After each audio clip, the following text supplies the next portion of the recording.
বরের আবদার মেটাতেই সকাল সকাল বানিয়ে ফেললাম ধনিয়া পাতার বাটা।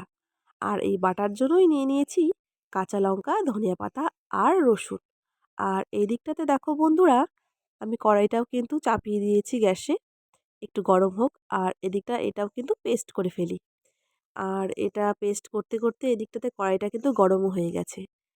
এদিকে দেখো শুকনো লঙ্কা চিড়ে দিয়ে দিয়েছি একটা, আর সাথে দিয়ে দিলাম সরিষার তেল। আর হ্যাঁ, যেকোনো বাটাতে কিন্তু বন্ধুরা সরিষার তেলটা খুব ভালো যায়, আর এটার টেস্টটাও কিন্তু দারুণ হয়। তারপর দেখো কালো জিরে ফোড়ন দিয়ে আমি সম্পূর্ণ পেস্টটা দিয়ে ফেললাম। আর দেখো পেস্টটা কি সুন্দর সবুজ কালার এসেছে। বাটাটা কিন্তু সবুজ কালার জন্যই মনে হয় সবথেকে বেশি ভালো লাগে। আর এরপর দেখো দিয়ে দিলাম হলুদ গুঁড়ো, আর সাথে দিয়ে দিলাম পরিমাপ মতো লবণ। লবণটা কিন্তু বন্ধুরা পরিমাপ মতো দিয়ে দিতে হবে, যাতে একটু বেশি বা